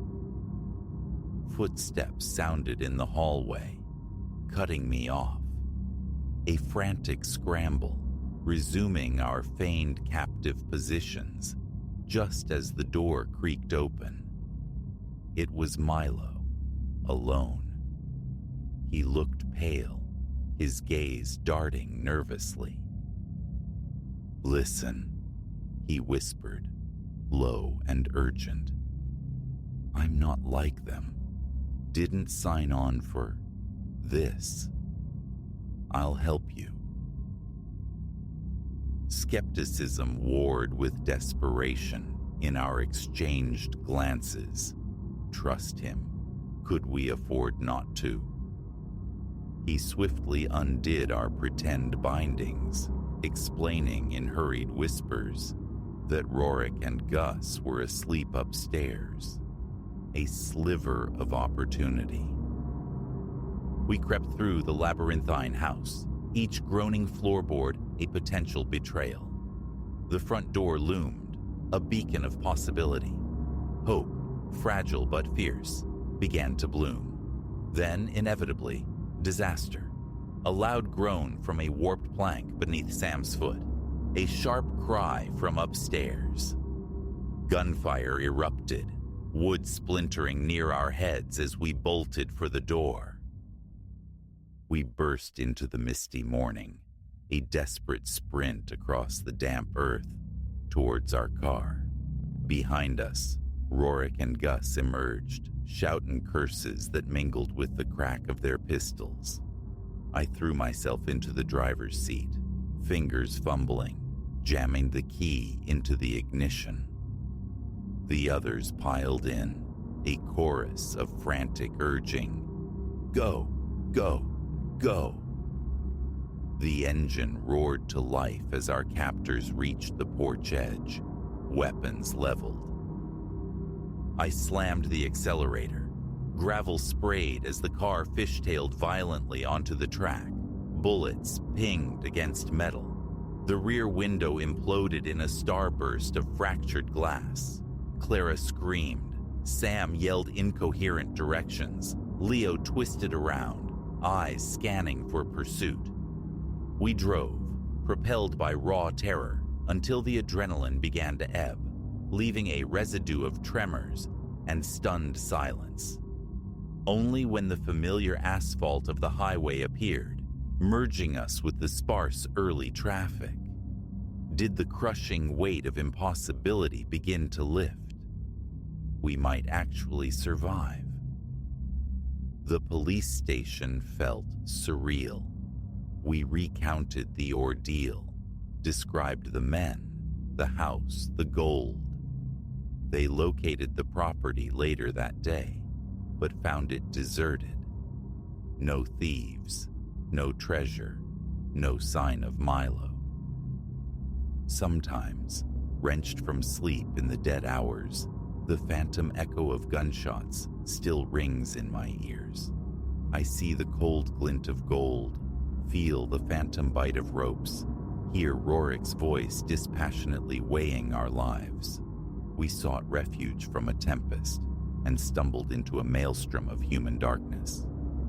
It's a chilling truth, how swiftly a wrong turn can unravel the world, plunging you headlong into nightmare. Road trips hold no appeal now, and abandoned houses remain firmly locked doors in the landscape of my mind.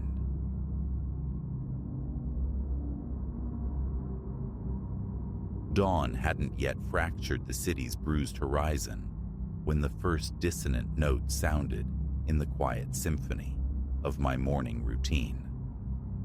I rose, performed the usual ablutions, and padded towards the kitchen, craving the ritual comfort of coffee. Reaching into the cupboard, my fingers met empty air, where the chipped ceramic bird mug, my preferred caffeine chalice, should have been. It wasn't merely misplaced. The entire constellation of mugs had shifted. In that instant, as I scanned the subtly altered landscape of my own kitchen, a cold, sharp understanding began to crystallize. Solitude within these walls was an illusion I had mistakenly cherished. 6 months prior, I'd claimed this modest one-bedroom aperture, tucked away in a building whose venerable age manifested in groaning floorboards and capricious plumbing. It was a foothold, precarious but mine, secured on the thin currency of an entry-level urban existence. Or so the illusion persisted. Initially, I waved away the discrepancies, phantom whispers of forgetfulness. Hadn't I perhaps, in a pre-caffeinated stupor, relocated the mug myself? Could a sleep-fogged hand have rearranged the refrigerator's contents? But the anomalies accrued, growing bolder, harder to dismiss. Waking to the television murmuring infomercials I never watched. The milk carton lighter than memory dictated. Once, jarringly, the half-devoured remains of a sandwich, utterly alien to my own making, lay accusingly atop the refuse in the bin. Confidants offered rationalizations. "You're burning the candle at both ends, Ilara," Maya, my closest friend, suggested gently over the phone. "Stress manifests strangely. Maybe you're sleepwalking." Her words, meant to soothe, felt like flimsy gauze over a gaping wound. This wasn't stress. It wasn't somnambulism.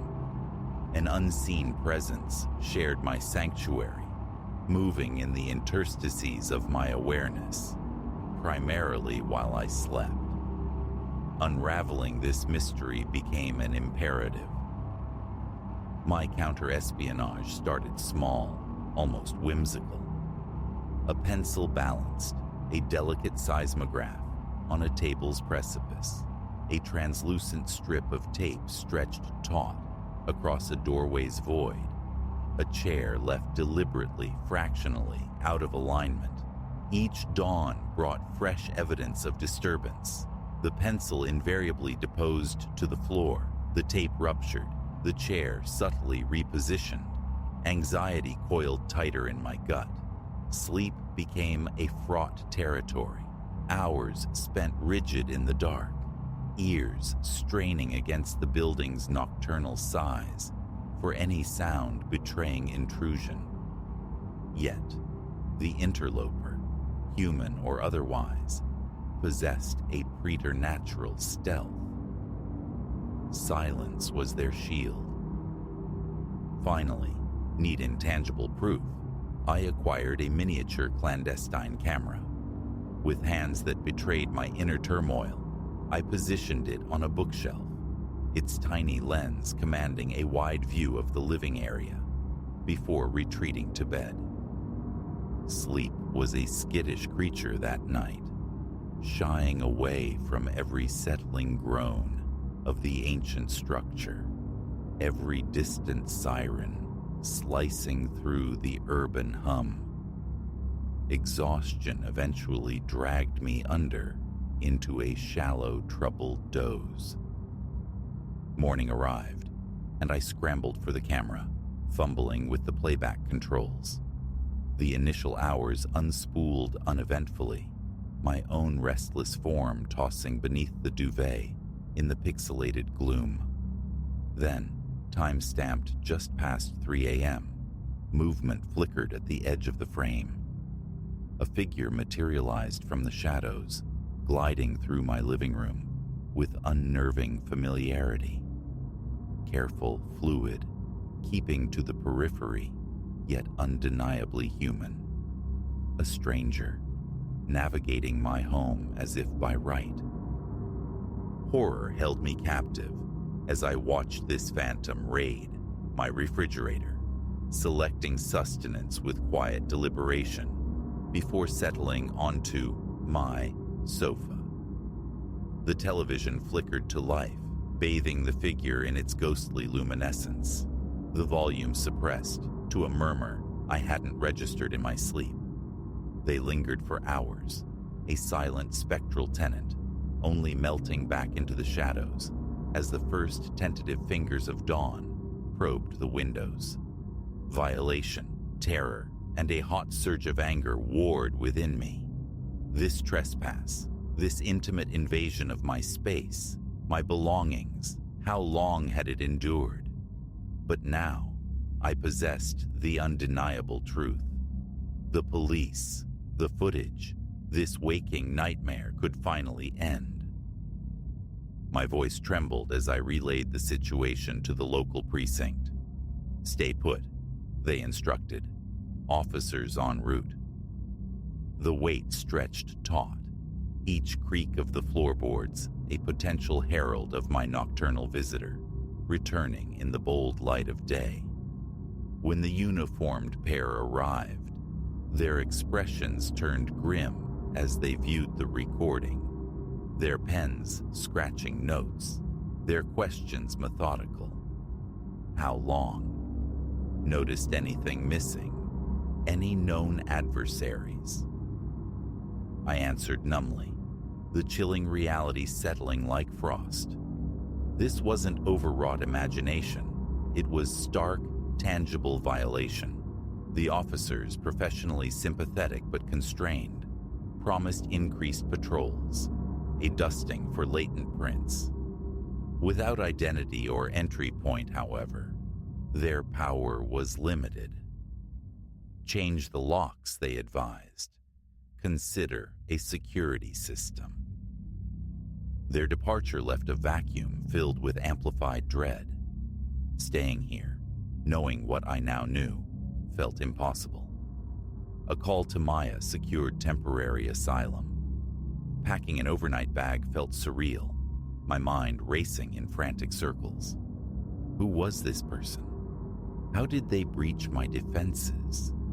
And why this apartment, mine, out of all the units stacked within these old walls?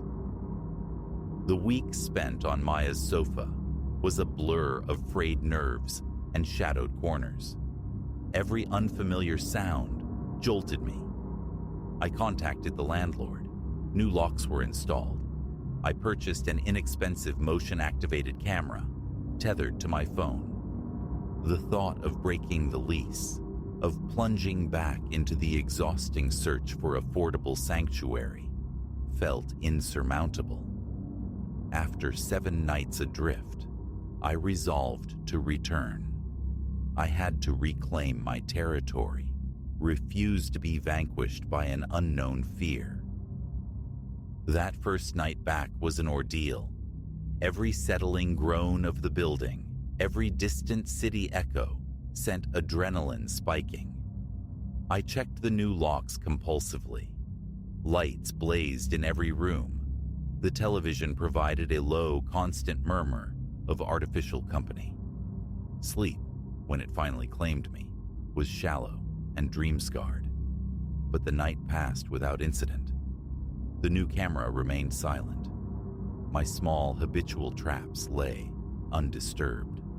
Slowly, tentatively, over the ensuing days, a fragile sense of security began to mend.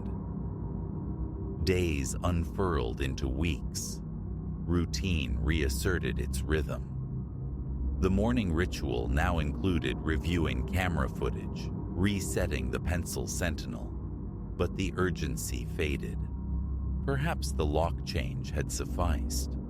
Perhaps the intruder, whoever they were, had simply moved on. Then, precisely 1 month to the day after my return, the familiar wrongness struck again. I awoke not to a subtle shift, but to a blatant rearrangement of my living room. The sofa skewed, the coffee table rotated to an eccentric angle, and there, placed centrally upon it, lay a single folded sheet of paper. My hand shook as I reached for it. The script inside was unexpectedly neat, possessing an almost old-fashioned grace. I apologize for the fear I caused. Harm was never my intent. This place, it was once my home. There are times I forget it isn't mine any longer. I will not trouble you again. Please, be happy here. I sank onto the displaced sofa, the note a fragile weight in my palm as the truth washed over me, displacing fear with something far more complex. Not a predator, not a vandal, but a ghost of tenancy past, tethered to these rooms by memory and loss. Someone unable or unwilling to sever the bond with their former life. In that moment, my terror dissolved into a profound, aching pity. What lonely orbit must this soul trace to seek refuge, night after night, in the phantom geography of a home relinquished? I never saw evidence of my visitor again. Yet sometimes, when the ancient building exhales a midnight groan, or I wake to find an object infinitesimally shifted from its accustomed place, I think of them. I wonder about their journey, whether they found a new space to anchor their existence.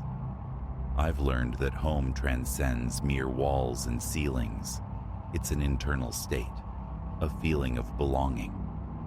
For a time, that feeling had been violently exorcised from my apartment, replaced by paranoia's chilling draft. But now, illuminated by this strange, sad truth, I have reclaimed it. This is my sanctuary now, and I am resolved to fill it with my own light, my own life, and for the other soul, adrift somewhere in the city's vastness. Perhaps I'll leave the hall light burning. Just a small beacon, should they ever drift this way again.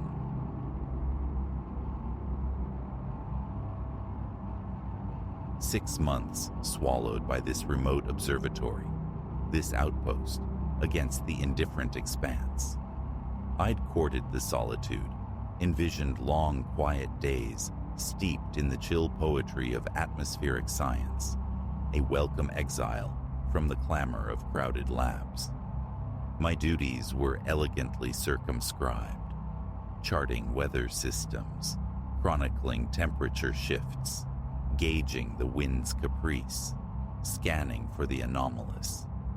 Boredom, perhaps a touch of loneliness. These were the anticipated adversaries. Then, 3 weeks into the austere rhythm, the sky began its strange performances.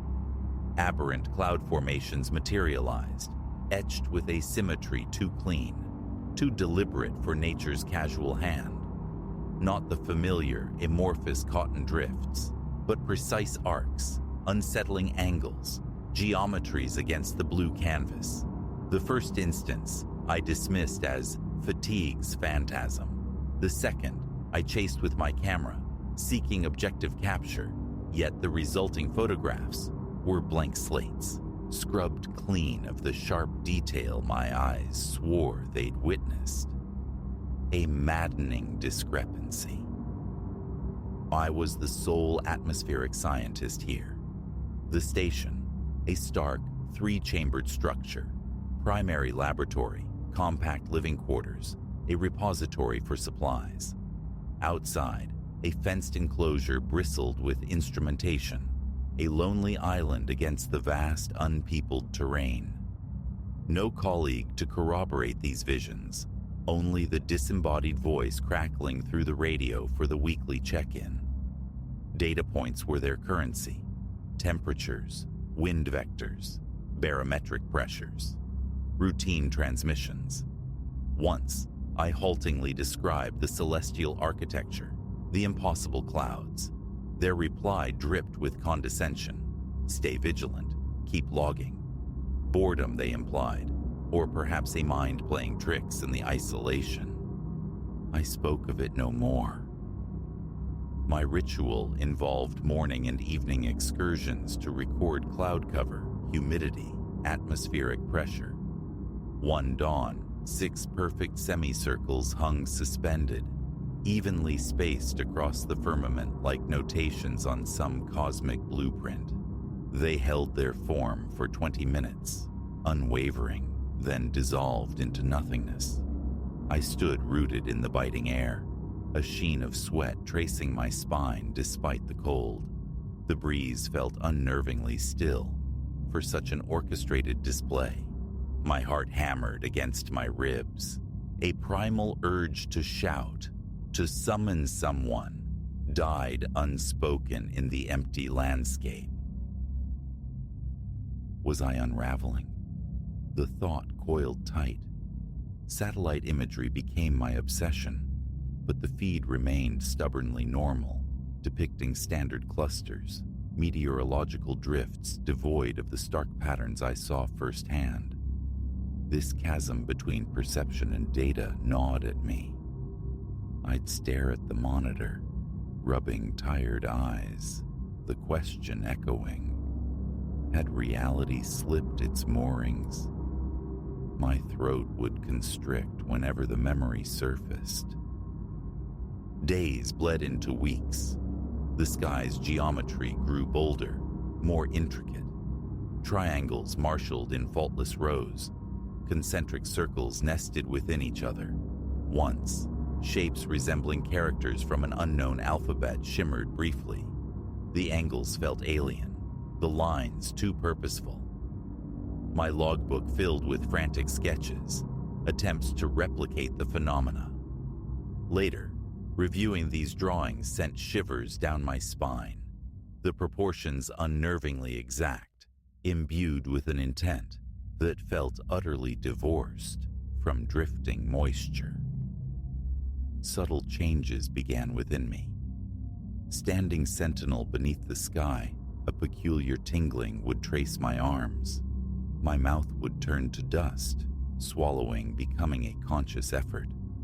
A knot of apprehension tightened low in my gut, an anticipation of something unseen.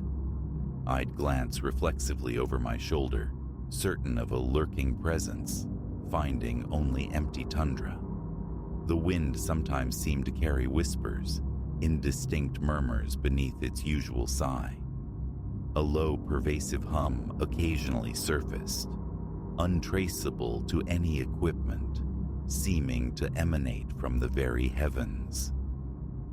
Sleep became a fractured territory, tossing, turning, my mind replaying the day's celestial anomalies. Sometimes I'd bolt upright, drenched in sweat, convinced a voice had brushed against the window pane. Venturing out, I'd find only the profound silence of the Arctic night, stars scattered like cold diamonds, the sky innocent of any strange design. Yet I'd linger, frozen, heart pounding, caught between the urge to retreat and the need to stand watch. I clung to routine like a lifeline. Morning coffee, instrument checks, data login, a perimeter walk to inspect the station's integrity. Forced push-ups, sit-ups, grounding rituals against the mental drift. Meals at scheduled intervals. But the sky shapes persisted, mocking my efforts at normalcy. A constant tremor lived beneath my skin, like perpetual caffeine overdose. Focus frayed. Every passing cloud became a source of incipient panic, a potential canvas for the next impossible form. One afternoon, the clouds coalesced into a vast spiral, rotating with languid, hypnotic grace. I watched, transfixed, time dissolving. An hour, perhaps longer, rooted to the frozen earth. A constriction tightened around my chest, breath held captive. When the spiral finally dispersed, I realized my hands were numb, lips cracked raw by the wind's relentless caress. Stumbling back inside, my footing felt uncertain.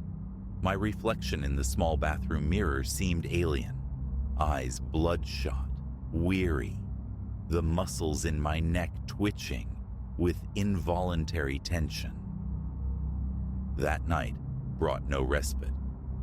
Around 2 a.m., drawn to the window, I swore I saw faint lights pulsing behind the cloud strata, a silent linear procession. Pushing the door open for a clearer view, stepping onto the threshold, they vanished. The sky resumed its mask of normalcy, but the air thrummed with a palpable energy, like static before a lightning strike. The fine hairs on my arms lifted. A scratchiness irritated my throat, and the low hum returned, an internal vibration blurring the line between sound and sensation. Morning. I tried to dispel the night's residue with potent coffee before heading out for temperature readings. Standing near the instrumentation mast, a faint tremor vibrated through the soles of my boots. Subtle, easily dismissed as fatigue-induced weakness. Then it recurred, a delicate shudder from deep within the earth. Seismic logs showed nothing. Imagination, I told myself, or the station settling on its foundations. Later that day, the clouds formed a grid, perfect squares tessellated across the zenith, perhaps 10 abreast. My notepad slipped from my grasp, landing silently on the frosted ground. My heart seized, breath catching shallow in my throat. Disbelief warred with the undeniable vision. I stared, willing them to dissolve, to stretch into benign, familiar shapes. They held rigid for 5 excruciating minutes. I crouched, scrubbing at my eyes, looking again, unchanged. Then, as swiftly as they'd appeared, they fractured into thin, dissipating streaks. A wave of nausea washed over me. I sank onto the station steps, pulse erratic, hands trembling too violently to reclaim my pen. The conviction hardened. These were signals, from whom or what remained terrifyingly opaque. I intensified my documentation. Time, temperature, wind direction correlated with each sighting, but the conventional data remained stubbornly indifferent. Barometric pressure stable. Wind speeds unremarkable. No precipitation. It defied meteorological logic. I radioed headquarters again, my voice tighter now, insisting on the recurring patterns observed over weeks. The faceless voice promised to forward my concerns to a senior meteorologist. No follow-up ever came. My request for an aerial survey, a plane, a drone, was dismissed as non-priority. The isolation pressed in, absolute. One evening, I resolved to witness the entire sunset outdoors. The sky bled from azure to molten orange, deepening into bruised purple. As twilight draped the landscape, a ring of cloud materialized directly overhead, rotating slowly, silently, like a vast ethereal wheel. It appeared dense, substantial, yet no storm brewed. The motion was fluid, unwavering. Head tilted back, neck straining, I watched, braced for thunder, for lightning. Nothing. 15 minutes, perhaps longer, the celestial rotation continued. My chest felt banded, knees weak. My own breathing roared in my ears. A bitter taste coated my tongue. Then, it too faded, melting back into the indistinct canvas of the encroaching night. The humming seemed louder that night, a persistent thrum in my ears. I paced the confines of the main lab, a caged animal. Glances darted constantly towards the window, anticipating. What? A face? A shape? My heart galloped, sweat beaded on my forehead despite the ambient chill. Every gust of wind rattling the structure made me flinch. I typed a frantic report, detailing the weak sightings, my fingers stumbling on the keys. My throat felt parched, constricted around an immovable lump. Midnight approached. An irresistible compulsion drew me outside again, an urge to consult the sky, as if expecting an answer. The air felt viscous, heavy, the cold sinking into bone. My teeth chattered uncontrollably. Looking up, a new configuration flickered into existence for mere seconds. Parallel diagonal lines, stark against the lesser dark. They pulsed with reflected moonlight, then dispersed.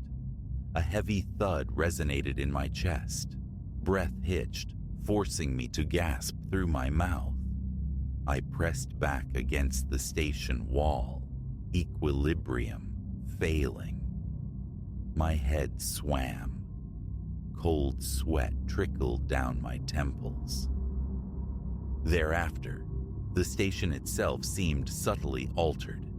Sitting at the console, a soft static would bleed into the silence, like a distant radio tuned between stations. Turning, I'd find nothing. Odd pressure fluctuations would plague my ears, the sensation of rapid ascent, though the altimeter remained constant.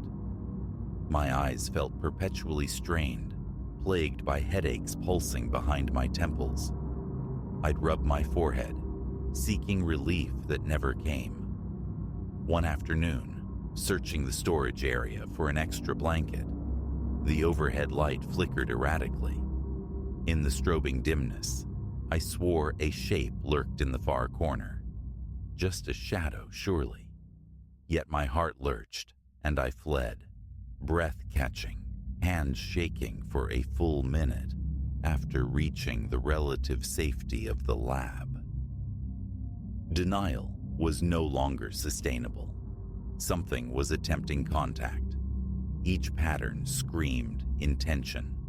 Each appearance was heralded by that strange electrical buzz in the air, accompanied by the persistent low hum. No message could be deciphered, but the repetition, the geometric precision, it felt like a signal directed squarely at me. Was it a phenomenon unknown to science, or something other? More definitive proof became my obsession. Extra cameras were deployed, including a high-resolution lens mounted on the roof. An entire weekend sacrificed to time-lapse recording yielded nothing but ordinary cloud drift. Frustration curdled into a nauseating heat, flushing my face. The infuriating paradox, vividly witnessed in real time, yet ephemeral, camera-shy, leaving only faint suggestions on film, never the stark clarity I perceived. My routine calls to headquarters devolved into strained entreaties. I pleaded for validation, for someone, anyone, to take the sightings seriously. Vague assurances of investigation were all I received. Sleep dwindled further, appetite waned. A permanent knot of tension settled between my shoulder blades, my neck perpetually stiff. Hours were lost simply standing by the window, waiting, convinced vigilance would capture the next display. One night, the wind howled, a feral beast rattling the fence, making the small station groan and shudder. The door vibrated in its frame. Fighting rising panic, I made rounds, securing latches, checking seals.